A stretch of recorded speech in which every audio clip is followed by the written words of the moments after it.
नमस्कार मित्रांनो, रात्रीची नगरी या सत्यकथेच्या चॅनलमध्ये मी राजेश पाटील आपल्या सर्वांचं मनापासून स्वागत करतो. मित्रांनो, आज मी तुमच्यासमोर जी मादक कथा सादर करणार आहे त्या कथेचं नाव आहे मामीसोबतची मजा. या अगोदरचे आपण 3 भाग आपल्या चॅनलवर ऐकले आहेत. आज मी तुमच्यासमोर कथेचा 4था भाग सादर करत आहे. मित्रांनो, या अगोदरच्या आपण जर कथा ऐकल्या नसतील तर तुम्हाला मजा मिळणार नाही आणि जरी मिळाली तर ती पुरेपूर असणार नाही.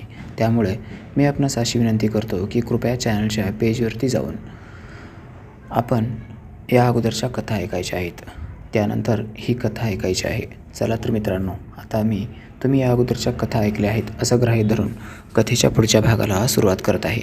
मित्रांनो, असं घडलं की त्या सोफ्यावरच मामीची आणि माझी जोरदार खुदाई सुरू होती. मी मामीला जोरजोरक्यात ठोकत होतो. मामी एकदम बेजार झाली होती. आता मामीला घाम येऊ लागला होता. मामीला अक्षरशः घामाने मामी ओल्या झाल्या होत्या. वरून घाम तर खालून फेस, अशा प्रकारचा एकदम संमिश्र तिथे खेळ चालू होता. मी जसा जोरजोरक्यात दणके देऊ लागलो, जसे माझे गावरान दणके पडू लागले तसं मामीच्या तोंडातून मादक आवाज बाहेर पडू लागले.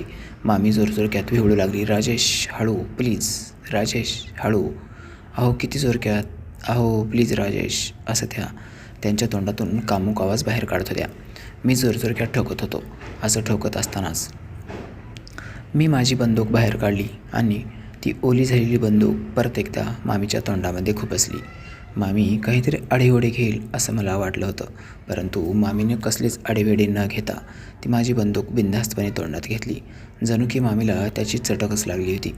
मग मामी त्या माझ्या बंदुकीला मस्तपैकी खेळू लागल्या. त्या माझ्या बंदुकीसोबत खेळू लागल्या. माझी बंदूक चोखायला त्यांना खूपच मजा येत होती, जसं की एखादा आईस्क्रीम खावं असं त्यांना वाटत असावं. मग ते हळूवारपणे मला जास्तच मजा येत होती आणि मला आता कुठल्याही क्षणाला मी संपून जाईल असं वाटू लागलं होतं. त्यामुळं माझ्याकडे एक ट्रिक होती. ज्या वेळेला मला असं वाटायचं त्यावेळेला मी माझा माइंड ब्लँक करत असे आणि माझी बंदूक थोड्या वेळासाठी मी बाहेर काढत असे. हेच तर खरी ट्रिक असते. हीच खरी ट्रिक माणसाच्या नेहमी उपयोगाला पडते. मी माझ्या अनेक कथांमधून कथेसोबतच काही महत्त्वाच्या टिप्स आणि ट्रिकसुद्धा सांगत असतो. मित्रांनो, तुम्ही जेव्हा तुमचं पाणी सांडणार आहे असं तुम्हाला वाटायला लागतं त्याच वेळेला तुम्ही तुमची बंदूक बाहेर काढायची आणि तुमचा माइंड झिरो करायचा. आपल्या मनाला कुठंतरी दुसरीकडं गुंतवायचा प्रयत्न करायचा. त्याच्यामुळे तुमचे झालेले हावभाव, तुम्ही झालेलं उत्तेजन, तुमचं उत्तेजकता सर्व काही थोडंसं कमी होतं आणि तुमच्या हृदयावर आलेला ताण थोडासा कमी होण्यासाठी मदत पडते. मित्रांनो, मग अशा प्रकारे मी माझी बंदूक बाहेर काढून थोडंसं थांबलो. मी बंदूक चालवत नाही हे त्यांच्या लक्षात आलं. मग त्या मला घट्ट आवडू लागल्या. मला म्हणाल्या, राजेश प्लीज टाक ना आत, तुझी बंदूक दे ना, मला खेळायचं आहे तुझ्या बंदुकीसोबत. तसं मी म्हणालो, मामी ही खरी बंदूक आहे. जर कुठे चुकीच्या ठिकाणी उडाली ना तर बार उडायचा, वेगळंच काहीतरी होऊन बसायचं. तसं मामी म्हणाली, नाही उडणार चुकीच्या ठिकाणी, मी बरोबर ठिकाणी उडवते, द्या तुम्ही. माझी बंदूक मामी हिसकावू लागल्या होत्या आणि मी मात्र बंदुकीचा बचाव करत होतो. मग शेवटी मी मामीला म्हणालो, मामी ह्याच्यावर सायलेन्सर तर लावलंच नाही, त्याच्यामुळे ह्या बंदुकीचा जरा जास्तच आवाज येतो आहे. तिथं फेस आला आहे त्याच्यामुळं हा पचाकचा जास्त आवाज येतो आहे. मग मामी मला म्हणाली, मग काय करायचं विचार आहे. मी म्हणालो, माझ्याकडे तर प्रोटेक्शन नाही, तुमच्याकडे जर असेल सायलेन्सर असेल तर द्या ना प्लीज मामी. मामी खूपच रंगेल होती. मामीला सर्व गोष्टींचं पुरेपूर ज्ञान होतं. मग मामी मला म्हणाल्या, तुमच्या त्या पाण्यापासून माझा काहीतरी फायदा होईल असं तुम्हाला वाटते का, आणि घाबरताय की काय.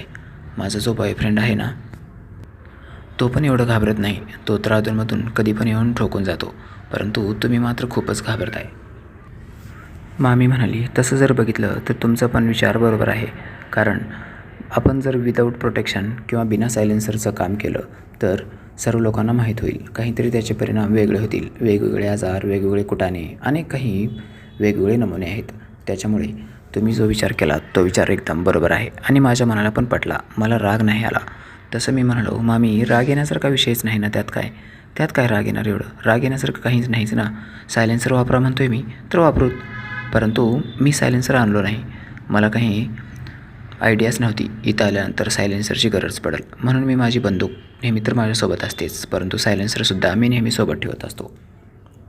मग मामी हसली आणि मला म्हणाली, तुमच्याकडे नसलं म्हणून काय झालं, मी आहे ना, तुम्हाला जे पाहिजे ती देते असं मी तुम्हाला शब्द दिला आहे. तुम्हाला सायलेन्सर पाहिजे, ठीक आहे देते मी सायलेन्सर. मग मामीनं लगेच तिचं कपाट खोललं. तिच्या एका सिक्रेट कप्प्यातून एक बॉक्स काढला आणि त्यातून इम्पोर्टेड टाईपचे काही पाकिट बाहेर काढले. आता हे सर्व काही काय होतं हे सर्व तुम्हाला माहीतच आहे मित्रांनो. मग मी माझ्या हातात दिल्यानंतर मी म्हणालो, मामी आता एवढं काही इम्पोर्टेड तुमच्याकडं आहे तर सर्व गोष्टी तुम्हाला माहीत असतीलच.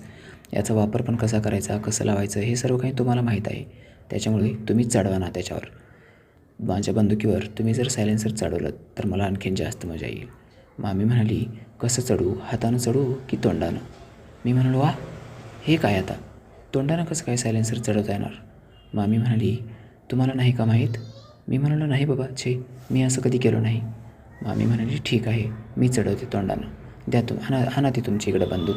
असं म्हणून मामीनं ते पाकिट फाडलं, त्यातलं सायलेन्सर पद्धतशीर बाहेर काढलं आणि तिनं ते सायलेन्सर तोंडाला लावलं स्वतःच्या आणि माझी बंदूक तोंडावर ठेवली आणि हळूहळू त्या सायलेन्सरवर असलेल्या गुड्या ती फिरवू लागली आणि ते सायलेन्सर माझ्या बंदुकीवरून चढू लागलं. जसं पाकिटमधून बाहेर आलं तसं ते चकाकी सायलेन्सर माझ्या पूर्ण बंदुकीवर चढलं गेलं. मग मामी म्हणाली, अहो तुमची बंदूक काय AK-56 रायफल आहे की काय? किती लांब हत्यार आहे आणि किती मोठं पण आहे, शत्रूची पार वाटच लावून टाकील, शत्रूचं काडच भाजतं ह्या बनं. तसं मी म्हणालो, हो ना मामी. मग मामी मला म्हणाली, आता मी सर्व बाकीचं बंद करणार आहे, मला हीच बंदूक पाहिजे. मला तुमच्यासोबत बार उडवायला खूपच मजा येत आहे, करा चालू तुम्ही तुमचा खेळ. मग मी म्हणालो, ठीक आहे. मी माझी रायफल ताणली आणि परत माझं काम चालू झालं. माझं 61-62 चालू होतं. मी झटापट एकदम दणके देऊ लागलो. जसे माझे गावरान दणक्याचे फटके वाढू लागले तसं मामी माझ्या प्रत्येक फटक्यागणीच वाकू लागली. तिला तिच्या तोंडातून मादक शिस्काऱ्या बाहेर येऊ लागल्या. आता मात्र थांबायच्या गतीवर नव्हतोच. मी जोरजोरक्यात माझी स्पीड वाढवली. मी जसं जेवढ्या जोरात स्पीड वाढवली तशी आली, राजेश प्लीज थोडं हळू ना. तसं मी म्हणालो, मामी जेवढे स्पीड जोरात तेवढी मजा जास्त, तुम्हाला कसं काही नाही समजतो? मग मी म्हणालो, तुम्हाला कसं काही नाही समजत असं म्हणल्यानंतर ती मला म्हणाली, मला समजते सगळं, मला पण हे सर्व काही हवं असं वाटतंय, परंतु थोडं दमानं घ्या ना, सर्व काही तुमचंच आहे. तुम्ही एवढी गडबड का करतायत? काय गडबड आहे? तुम्ही तर कुठं जाणार नाहीत आणि मी पण जाणार नाही, मग इतकी काही गडबड तुम्ही काय करतायत? मी म्हणालो, ठीक आहे मामी. मग मी माझी स्पीड थोडीशी दमानं केली. माझी थोडी स्पीड कमी झालेलं बघून मामीचा जीव जीवात आला आणि मामी हळूच मला म्हणाली, राजेश माझं तर जीवच जायचं राहिलं होतं, माझ्या नाकी नऊ आले होते, कधी एकदा तुम्ही तुमची बंदूक खाली काढता असं मला वाटू लागलं होतं. मग मी म्हणालो, खरंच का मामी? तसं ती म्हणाली, हो ना. आता माझी रेलगाडी जरा जोरात धावू लागली होती. थोडं हळू थोडं दमानं, थोडं हळू थोडं दमानं अशा स्पीडमध्ये मी गाडी चालवत. माझे दणके कधी एकदम जोरात असायचे तर कधी हळू. पुन्हा एकदा त्या संपूर्ण खोलीमध्ये पचक पचक पचक असा मस्त एकदम संगीतमय आवाज गुंजू लागला. हे संगीत माझ्या एकदम आवडीचं होतं. मग मी हळूच म्हणालो, मामी काय भारी संगीत वाजते ना. मग मामी म्हणाली, चावट कुठले, असं म्हणून ती हसू लागली. मामीच्या हसण्यामध्ये मी सुद्धा माझा आवाज मिसळला. कधी मामीला तापवत तर कधी थंड करत, अशा प्रकारात ऊन सावलीचा खेळ करत आम्ही जवळजवळ अर्धा 1 तास आमची गाडी दामटत होतो. माझ्या गावरान दणक्यानी आणि माझ्या त्या बंदुकीच्या साईजनं मामी पूर्णपणे हरखून गेली होती. आता तिला मीच पाहिजे होतो. ती प्रत्येक गोष्टीमध्ये मला म्हणत होती, राजेश जेव्हा मी कॉल करीन ना तेव्हा तुम्ही याल का? मला तुम्ही खूप आवडला आहात, परंतु मी तुम्हाला आवडले की नाही माहीत नाही. मग मी मामीला म्हणालो, मामी आता आवडल्याशिवायच मी चालू केलो आहे का? तुम्ही प्लीज असं काही दोष देऊ नका, स्वतःला ब्लेम देऊन घेऊ नका, मी आहे ना, तुम्ही कशाला काळजी करताय? मग ती मला म्हणाली, तुमचे मामा मला कधीच संतुष्ट करू शकत नाहीत, त्यांचे बाहेर मात्र इतके अफेअर आहेत, ते बाहेरच्या स्त्रियांना खूप सुख देतात, परंतु मला मात्र त्यांनी कधी आत्तापर्यंत दिलंच नाही, कारण मी काळी आहे, हेच कारण आहे. आणि तुम्ही मात्र ह्याच कारणानं मला सोडू नका, मला मूलबाळसुद्धा नाही. मग मी म्हणालो, ठीक आहे मामी, तुम्ही काळजी करू नका. मग मी मामीला हळूच म्हणालो, मामी मामाची बंदूक कशी आहे हो?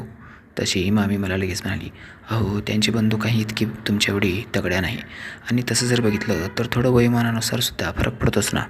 आता त्यांचं वय तुमच्यापेक्षा जास्तच आहे आणि माणसाचं वय जसं वाढत जातं तसं बंदुकीची साईज पण कमी कमी होत जाते असं मला वाटते.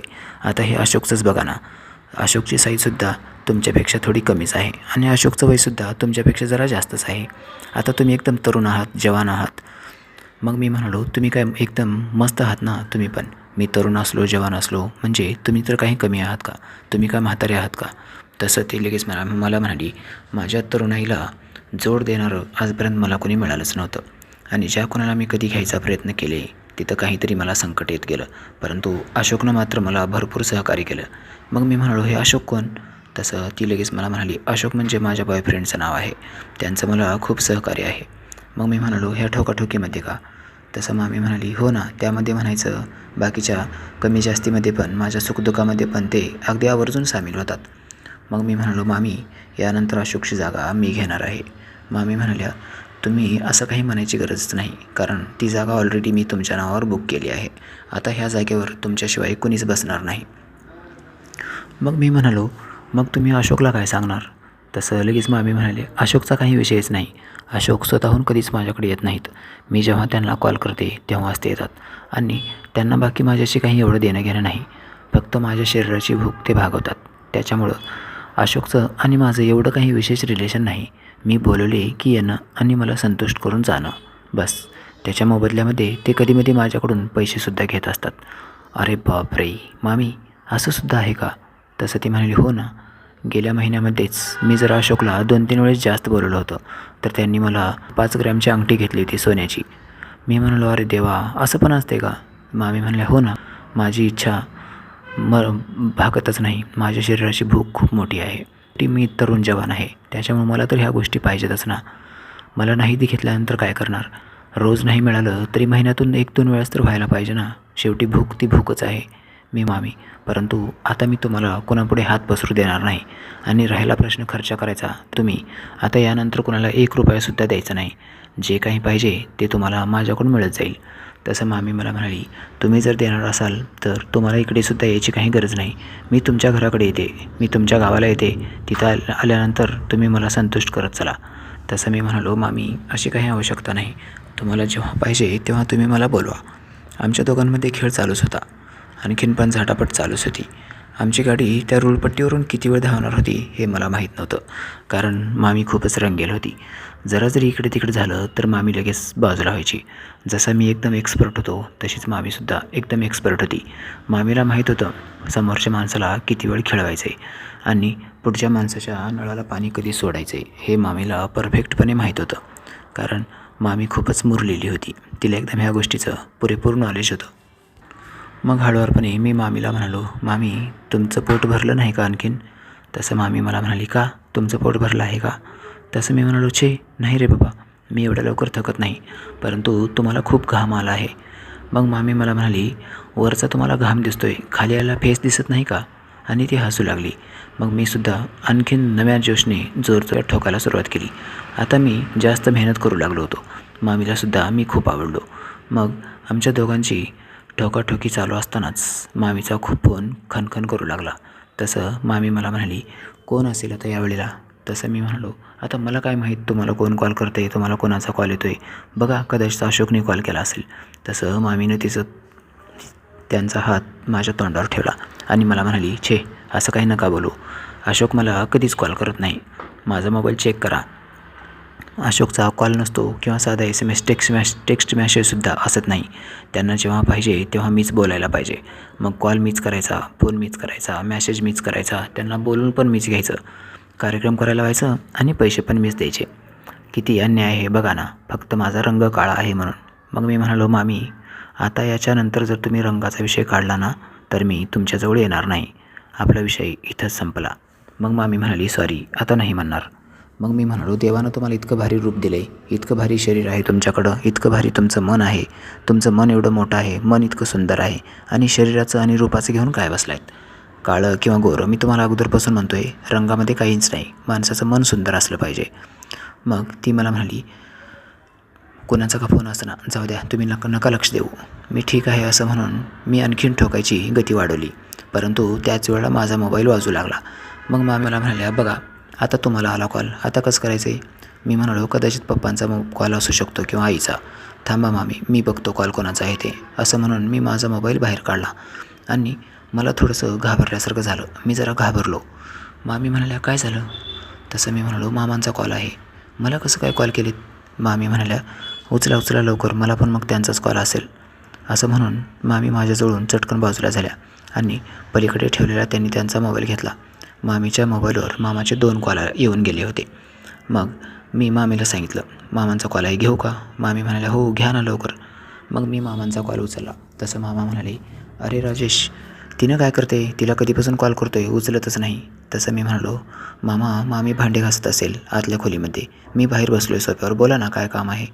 तसं ते म्हणाले, अरे आज रात्री मी येणार नाही, माझ्या मित्राच्या घरी कंदुरीचा कार्यक्रम आहे, मी तिकडे जातो आहे, आज काही येणार नाही. आणि हो, तू काही मनाला लावून घेऊ नकोस, आपण खूप मौज मजा मस्ती उद्या करूत, चालेल ना तुला?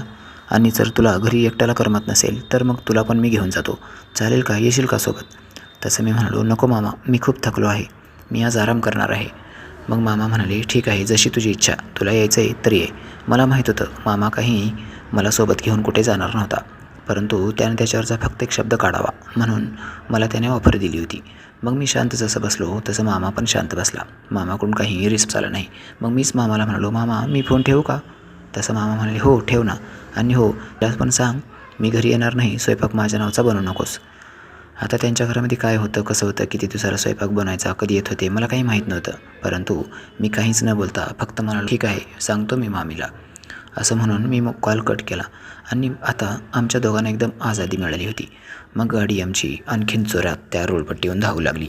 मित्रांनो, मी तेव्हापासून मामीला पूर्ण रात्रभर ठोकून काढली.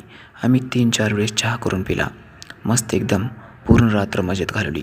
जसं मामा मामी लग्न झाल्यानंतर काही दिवस नवीन नवीन राहत होते, अगदी तशा प्रकारात आम्ही ती रात्र सजवली. मित्रांनो, मी अधूनमधून मामीकडे जातच असतो आणि मामीसुद्धा माझ्याकडे येत असतात. आता ह्या कथेमध्ये मला तुमच्याशी एवढंच सांगायचं होतं, मामीसोबतचं रिलेशन कशाप्रकारे घट्ट झालं. याच्यानंतर मामीसोबत बऱ्याच वेळा प्रकरण घडले, परंतु ह्या कथेचा हा भाग मी इथं संपवत आहे. ही कथा संपली, यानंतर पुढचा भाग नवीन असणार आहे. बाय बाय मित्रांनो, भेटूया एका नवीन कथेच्या नवीन भागासह, तेही अगदी सत्य कथा. कथेला लाईक करा. आणि हो, आपण जर आपल्या चॅनलवर पहिल्यांदाच आला असाल तर कृपया आपल्या चॅनलला सबस्क्राईब करा. बाय बाय मित्रांनो.